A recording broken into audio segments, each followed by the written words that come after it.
La Iglesia Evangélica Pentecostal Las Acacias presenta para ti un mensaje de reflexión y cambio, una palabra actual que impactará tu vida. Yo quiero invitarles a que leamos juntos lo que dice la palabra del Señor en Efesios en el capítulo 2 y en el verso 8. Y cuando les digo que lo leamos juntos, es que vamos a repetirlo en alta voz, uno de los pasajes bíblicos que quizás aprendimos cuando comenzamos nuestro caminar en la fe y que es tan relevante y que siempre tiene algo que comunicar a nuestras vidas. Efesios capítulo 2, en el verso 8. Repítalo después de mí, por favor. Porque por gracia sois salvos por medio de la fe. Y esto no de vosotros, pues es don de Dios, no por obras, para que nadie se gloríe. Una vez más, porque por gracia sois salvos por medio de la fe. Y esto no de vosotros, pues es don de Dios, no por obras, para que nadie se gloríe. Levante sus manos en adoración delante del Señor. Vamos a decirle al Señor: Señor, gracias. Tú eres tan lleno de bondad, Señor. Tú eres tan lleno de misericordia. Tú nos amaste, nos lavaste con tu bendita sangre. Nos has convocado como hijos tuyos. Nos has dado el privilegio enorme de ser parte de tu iglesia, de ser parte de esta familia. Te bendecimos, Señor. Aleluya. Amén, amén, amén. Gloria al Señor. Aleluya. Aleluya. Dios es bueno. Tomen asiento, hermanos, por favor. Yo quiero hablarles de la gracia. Es un tema maravilloso. Siento que cuando como familia en Cristo lo hablamos, lo compartimos y lo vivimos, nosotros nos apropiamos no solamente de un aspecto tan importante de nuestra identidad evangélica, porque no es solamente un tema nominal, sino que es un tema de la vida y es un tema de la experiencia cristiana. Y creo que un pasaje o una historia que lo resume de manera maravillosa es la historia del hijo pródigo que se encuentra en Lucas capítulo 15. Yo no le voy a leer Lucas capítulo 15, pero me quiero permitir con ustedes citar un poema. Dice de la siguiente forma. Dice: en hermosa alegoría de moraleja profunda a un grupo que le circunda, como ocurre día a día, Jesús con sabiduría divina y lenguaje grato, después de hablar por un rato en narración parabólica sobre una escena bucólica, comienza un nuevo relato. Y con tonos magistrales habla de aquellos cortijos, de un padre con dos hijos como figuras centrales. Altos principios morales hacen el hogar dichoso y más de eso luminoso, porque aquel padre a los dos enseñó el temor de Dios como todo hombre piadoso. Mas compañías fatales que a hacer el bien nunca aciertan, en el más chico despiertan apetitos mundanales, con torcidos ideales. Tras una aventura loca, ante el Padre no se apoca y al fin resuelto y con arte le dice: dame la parte de la hacienda que me toca.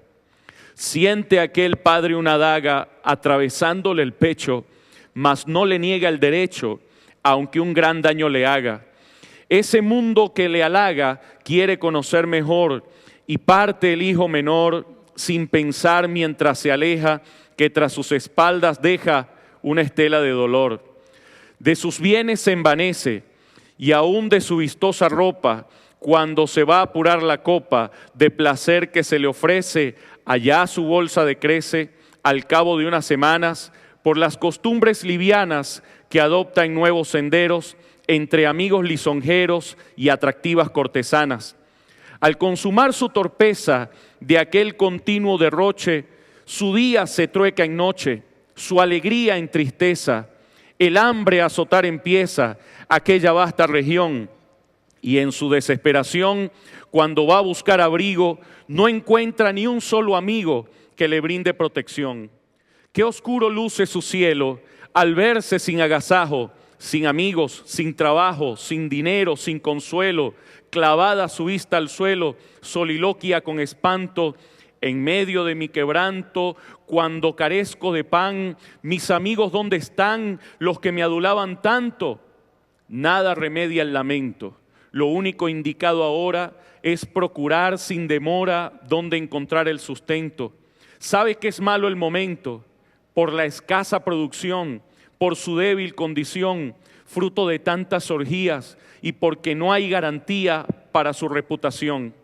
Tras una lucha tremenda consigue aquel insensato empleo cuidando un hato de cerdos en una hacienda. Qué experiencia tan horrenda para el necio vagabundo que fue a recorrer el mundo, a hacerse un hombre, a gozar y ahora tener que lidiar con ese animal inmundo. Y mientras va a apacentar aquella piara de cerdos, le sobrevienen recuerdos de su padre y de su hogar. Allí podía disfrutar de muchos manjares sanos, porque aquí en sitios lejanos, donde como él muchos ruegan, aún algarrobas le niegan, pues son para los marranos. Sé que cada jornalero de los que están en mi casa tienen abundancia de pan y yo aquí de hambre me muero.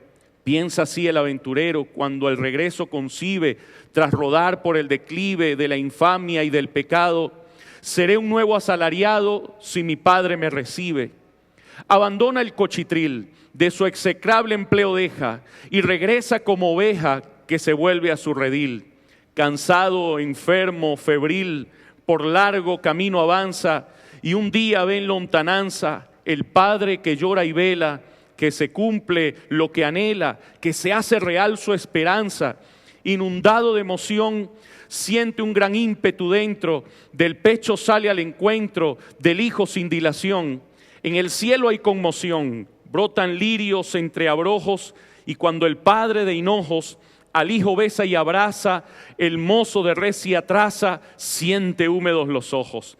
Macilento y desgarbado, aquel que saliera un día con pomposa bizarría para volver enlodado, dice: Padre, he pecado contra el cielo y contra ti, y aunque he regresado a ti, no te pido ni te exijo que me trates como a un hijo, pero apiádate de mí.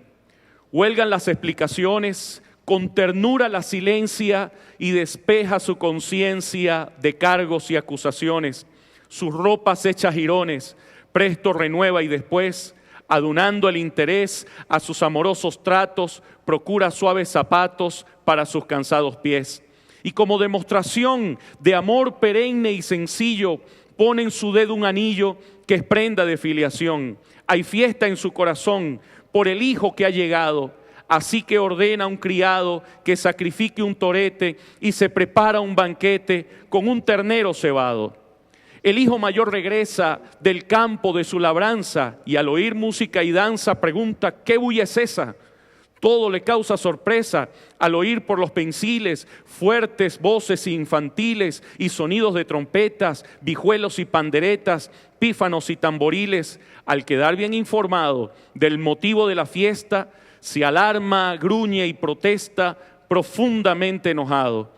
A su padre, que a su lado viene a mitigar su ofensa, dice en su propia defensa: yo siempre te he obedecido y de ti no he recibido jamás una recompensa. Mas al volver de su viaje, mi hermano que te ofendió, que tus bienes disipó, causándote grave ultraje, le brindas tal homenaje, que precia alabanza extraña, cómo tu razón se empaña, que en pago de su torpe yerro le des el mejor becerro, como aplaudiéndole su hazaña.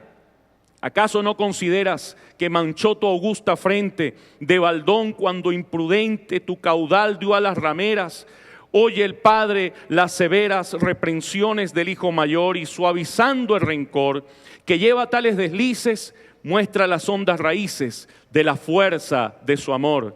Escucha lo que te digo, hijo, aunque te redargullo, todo lo que tengo es tuyo, pues tú siempre estás conmigo. Mas si tu hermano a mi abrigo vuelve aunque un día se fue, no me regocijaré, no he de hacer holgorio yo. Muerto estaba y revivió, perdido andaba y lo hallé.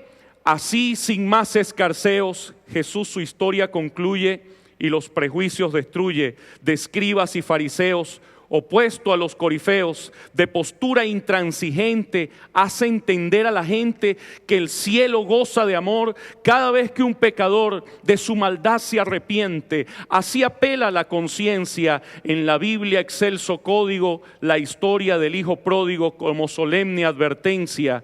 Ella revela en esencia un gran amor paternal, puro, limpio, sin igual, perfecto e inextinguible, amor solo concebible en el Padre Celestial. Aleluya, aleluya. Dele ese fuerte aplauso a Dios en su gracia, en su amor, que así como al hijo pródigo, un día a nosotros también nos ha recibido. Nos ha recibido sin que nosotros lo mereciéramos. Y nos ha mostrado la persona que Él es, el Dios que es Él. Ninguna religión que yo sepa habla acerca de un Dios o de Dios de esta manera. El Dios de gracia, el Dios que nos ha dado todo sin que nosotros nos lo hubiéramos ganado. Porque eso es gracia. En primer lugar, un favor no merecido. Cuando una persona trabaja 8 horas diarias y recibe un pago al final de la jornada por su tiempo, a eso se le llama salario. Cuando una persona corre o hace algún deporte y logra alguna hazaña y le entregan un trofeo por su desempeño, a eso se le llama premio. O cuando un trabajador en una empresa se ha destacado y ha hecho una labor continua durante algunos años y luego le entregan una placa y le hacen un reconocimiento económico o le dan un diploma, a eso nosotros le decimos reconocimiento. Pero ¿cómo se llama cuando una persona no es capaz de ganarse un salario, no se ha ganado el premio o no ha merecido un reconocimiento? ¿Cómo le podemos nosotros llamar al hecho de que alguien con su propio esfuerzo o con el sudor de su frente, como a veces nosotros decimos, no haya logrado algo? Eso es, mis queridos hermanos, lo que nosotros llamamos gracia, lo que la palabra de Dios llama gracia. He tenido algunos gustos estridentes y hay un grupo que se llama Rescate y me gustan algunas de sus canciones. Y una de las letras dice: rey en la selva sin ser el león, recibir el premio llegando después, otra oportunidad. Cuando Dios nos ha coronado y nos ha entregado esa otra oportunidad. Cuando he escuchado tu oración, cuando te has sentido al borde del abismo y sin habértelo ganado, Dios en su misericordia te escuchó. Eso, mis queridos hermanos, es gracia. ¿Pero qué más es gracia? Gracia es cuando Dios nos ha dado a nosotros un valor extraordinario, un valor que es sin igual. En una ocasión había una gente que estaban buscando cosas en unas calles de Londres y se encontraron entonces con una chaqueta preciosísima y decía que la chaqueta había bajado de precio porque tenía un par de manchas y por eso bajó de precio. ¿Saben una cosa? Dios, a pesar de las manchas que hemos llegado a tener en la vida, se ha dignado en darnos una oportunidad y en lugar de bajar el precio, lo ha elevado. Yo creo que el milagro más grande que puede haber es la salvación de un alma. Vea usted cómo es el caso de toda la creación. Dios dijo y fue hecho. Dios dijo, sea la luz, y apareció la luz. Dios dijo, crezca hierba verde en la tierra, y apareció la hierba y todas las cosas comenzaron a ser creadas. Pero Dios nunca dijo, sea salvo el pecador. No hubo un decreto. Ahora sálvense los pecadores. La salvación tuya y la salvación mía costó toda la historia. Cuando usted pasa las páginas en el Antiguo Testamento y ve cada profeta que habló, cada persona que en algún momento experimentó un sacrificio, las guerras que hubieron, todas esas situaciones, hasta llegar al mismo Dios, al propio Cristo que se hace hombre y por cada uno de nosotros sube al Gólgota, llega a la cruz del Calvario donde el hombre comete homicidio, magnicidio, teocidio. El hombre mató a su hermano, mató a lo mayor que había, mató a su propio Dios. Eso, mis queridos hermanos, es el sacrificio de Cristo. Y luego en su resurrección viene a entregarnos a nosotros la dicha, la gracia, la misericordia de entregarnos y de darnos un perdón que es sin igual. Porque valíamos tanto. No, hermano, habíamos disminuido nuestro valor. Y siempre tenemos que saber y tener presente de dónde nos sacó el Señor.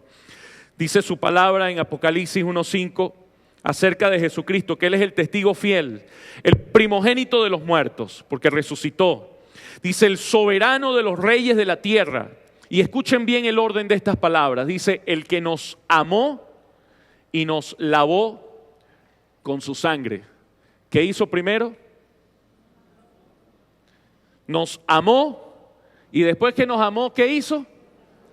Nos lavó con su sangre. Por eso es que resuciten muertos, que los paralíticos se levanten, que los ciegos vean, que los sordos oigan, todo eso es maravilloso. Es algo espectacular, increíble. Pero no hay milagro más grande que el hecho de tu conversión, que el hecho de tu salvación. La salvación de un pecador que implicó el proyecto de Dios, implicó que Cristo se involucrara y se involucrara de una manera total, de una manera absoluta y de una manera sacrificial. ¿Qué es gracia? Cada uno de nosotros va a tener algo que decir en su experiencia particular. La Biblia dice algo que puede parecer medio enredado en un momento determinado. Dice, al que nos amó y nos lavó con su sangre, pero dice también que somos hechos para la alabanza de la gloria de su gracia. ¿Qué significa ser alabanza de la gloria de su gracia? Hemos escuchado de tantos testimonios. Gente que estaba en la mendicidad, gente que había estado atrapado por las drogas o atrapados por cualquier tipo de vicio. Y cuando la gente los veía, eran entonces objeto de vergüenza. Pero cuando una persona es transformada, es perdonada por la gracia de Dios, cuando un creyente incluso se consagra a Dios y Dios comienza a usarlo, hay una alabanza. Y es una alabanza angelical, y es una alabanza de la creación entera. ¿Y qué es lo que alaban? Lo glorioso, lo inmenso, lo extraordinario que es la gracia de Dios.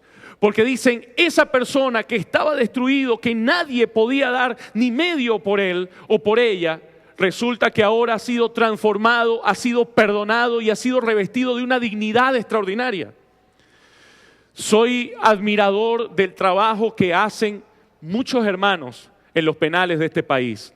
Aún con todas las complicaciones que se traten de poner, con todas las trabas que se hace al trabajo de la pastoral penitenciaria en ciertos lugares. Pero para mí esa gente deberían de hacerle un monumento a la gente que trabaja en los penales de este país. Y los únicos lugares donde uno sabe que puede haber esperanza en los penales de esta nación es en las celdas donde hay evangélicos, donde hay gente que le está sirviendo al Señor. No hay hombre nuevo, mis queridos hermanos, en ninguna ideología. Pero hay hombre nuevo en la obra que fue hecha en la cruz del Calvario, que es permanente, que es para siempre y que es segura. Ese sí es el hombre nuevo que el Señor hace, que el Señor crea, aquel que es perdonado. ¿Qué es gracia si no es su misericordia que es activa? No es una cosa que esté escrita, no es un cartel que esté en ninguna parte. Es misericordia que se activa continuamente. Es una oportunidad que es inesperada, cuando menos lo imaginábamos. En el Salmo 103, verso 9 dice su palabra, no contenderá para siempre, ni para siempre guardará el enojo. No ha hecho con nosotros conforme a nuestras iniquidades, ni nos ha pagado conforme a nuestros pecados. ¿Saben? Mi papá nunca me pudo dar un correazo. ¿Cómo le costó? Pero un día estuvo muy cerca. Estuvo a punto.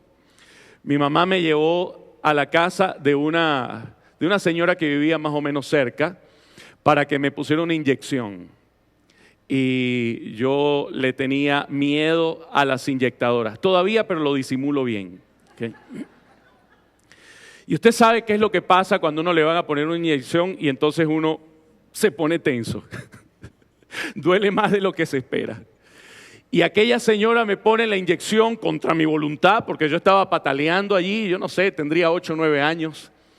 Y cuando me ponen la inyección, yo salgo corriendo. Después que me pusieron la inyección, molestísimo. Yo quería hacer lo que sé. Venía una muchacha cerca, mucho mayor, y entonces se burló de mí. Yo agarré una piedra y se la lancé. No se la pegué, ¿verdad? Y seguí corriendo.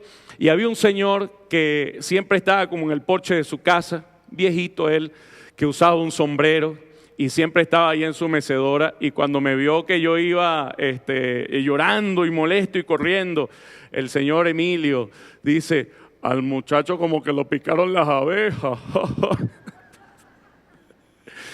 Yo no pensé, pero yo agarré también una piedra y se la lancé al señor Emilio.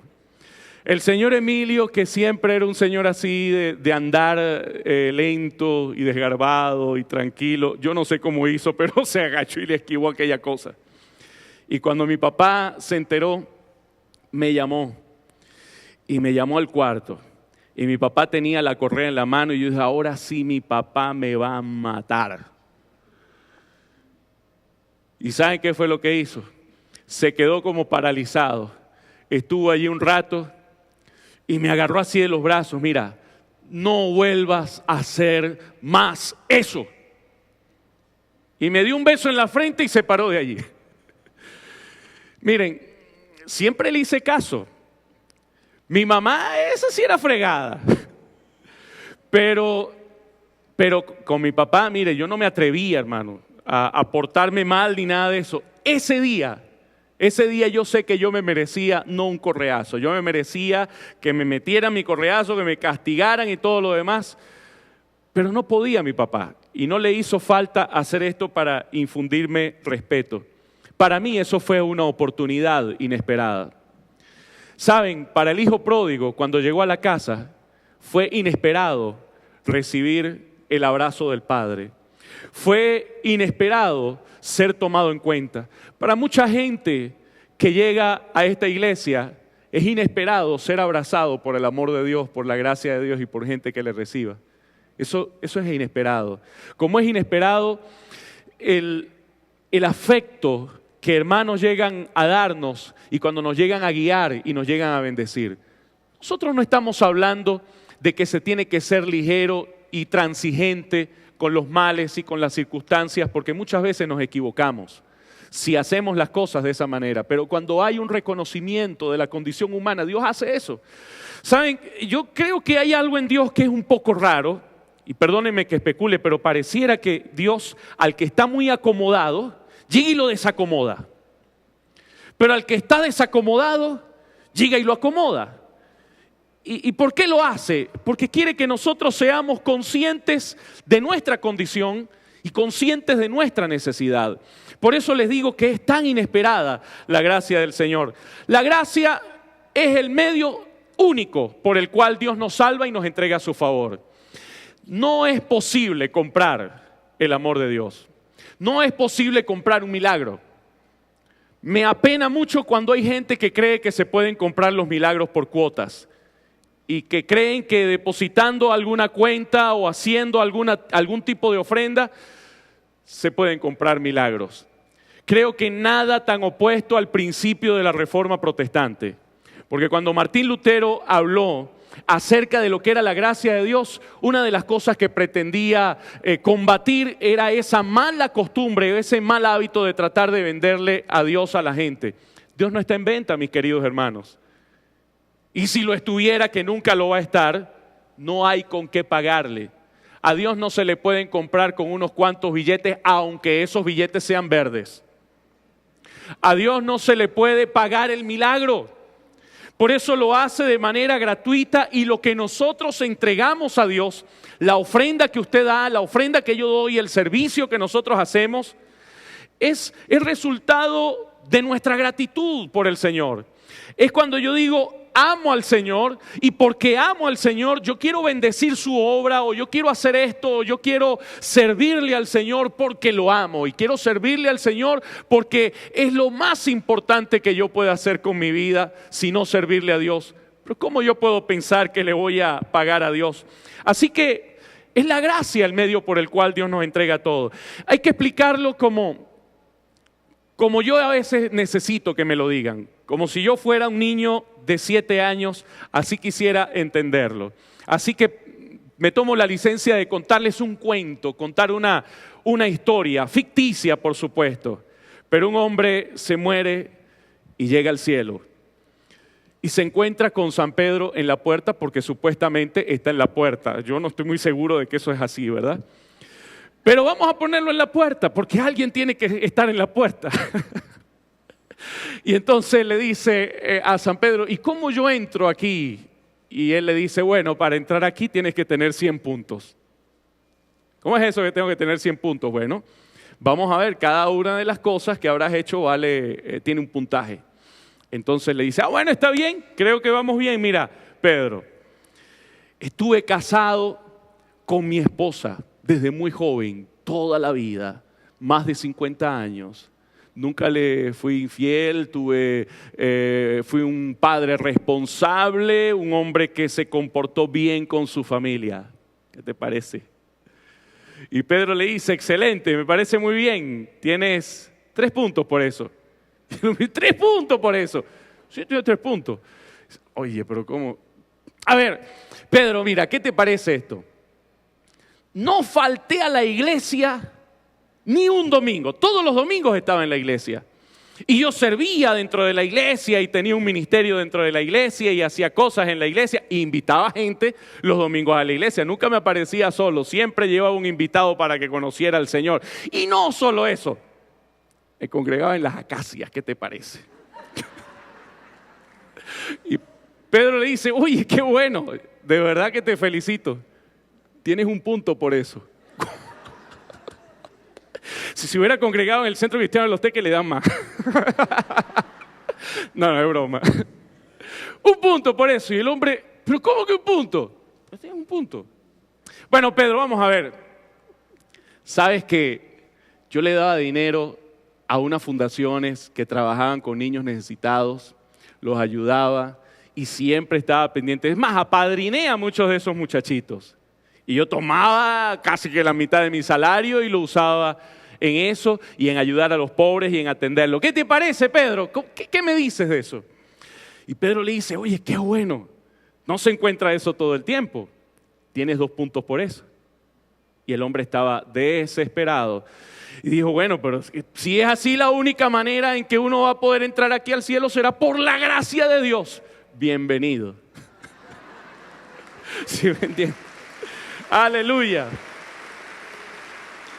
Solo gracia. Ahora, que lo demás no es importante, por supuesto que es importante. Es que no hay una experiencia de la vida salvífica si ella no se expresa en un resultado. Es decir, no hago obras para salvarme, pero como soy salvo, entonces hago obras y hago lo que corresponde. ¿Cómo sabes que una persona realmente ha sido transformada por el poder de Dios y que está caminando en Cristo? Le está sirviendo al Señor, está caminando en la vida de fe, está haciendo la obra que el Señor le dijo que hiciera. ¿Y por sus frutos qué? Los conoceréis. Ser salvos es acto de gracia, dice la palabra. Efesios 2:1, y Él os dio vida a vosotros cuando estabais muertos en vuestros delitos y pecados, en los cuales anduvisteis en otro tiempo, siguiendo la corriente de este mundo conforme al príncipe de la potestad del aire, el espíritu que ahora opera en los hijos de desobediencia, entre los cuales también todos nosotros vivimos en otro tiempo, en los deseos de nuestra carne, haciendo la voluntad de la carne, y de los pensamientos, y éramos por naturaleza hijos de ira, lo mismo que los demás. Pero Dios, que es rico en misericordia, por su gran amor con que nos amó, aún estando nosotros muertos en pecados, nos dio vida juntamente con Cristo. Por gracia sois salvos, y juntamente con Él nos resucitó. Asimismo nos hizo sentar en los lugares celestiales con Cristo Jesús para mostrar en los siglos venideros las abundantes riquezas de su gracia y de su bondad para con nosotros en Cristo Jesús. Porque por gracia sois salvos por medio de la fe, y esto no de vosotros, pues es don de Dios, no por obras, para que nadie se gloríe. Tengo que concluir, pero pensar en la misericordia de Dios, que es reiterada, y recordarlo a Él es tan valioso, es tan importante. ¿Qué pasa cuando una persona se ha sentido atado en alguna situación en su vida? He hablado con personas que han tenido un problema de adicción a las drogas y le voy a decir cuándo se acabó todo para esa persona. Esa persona tuvo una situación de consumo en un momento y se sintió mal y se sintió culpable. Y dijo, yo tengo que volverme a mi familia, tengo que arreglar las cosas. Y buscó a Dios. Y entonces duró 3 semanas bien y volvió a reincidir. Y a la tercera semana dice, bueno, qué difícil, lo hice mal otra vez. Pide perdón a Dios y reincidió. Y a la tercera vez dice, no, ya esto se acabó. Yo no voy a poder. Yo estoy derrotado. En el momento en que dice eso, todo se acabó. ¿Por qué? Porque no cree que Dios pudo levantarlo una vez más. Y he visto personas que han llegado a tener algún tipo de situación de reincidencia y porque han creído a la gracia de Dios, Dios les ha levantado. Mis queridos hermanos, no se puede tampoco jugar con la gracia. La palabra del Señor nos habla de aquellos que descuidaron lo que Dios les dio, de aquellos que tomaron por inmunda la sangre del pacto, de aquellos que quisieron jugar con Dios y pensaron que era un tema de deporte. Pero si hoy nosotros reconocemos que hemos hecho mal, si hoy nosotros reconocemos al Dios que nos perdona y que nos vivifica y queremos acercarnos a Él en genuino y auténtico arrepentimiento, Él nos ayuda y Él nos levanta y nos usa también para hacer bendición a otros. Vamos a cerrar nuestros ojos en esta actitud de oración y vamos a decirle al Señor, gracias porque nos amas. Señor, tu gracia nos transforma. Tu gracia nos hace nuevos. Nosotros no queremos ser de los que toman en poco tu misericordia, pero queremos rendirnos a ti reconociendo que solo de ti dependemos. Escucha nuestra oración, Señor. Te lo pido en el nombre de Jesucristo. Fue el mensaje de la palabra de Dios de la Iglesia Evangélica Pentecostal Las Acacias. Si deseas adquirir este material, puedes llamar al teléfono 213-7031.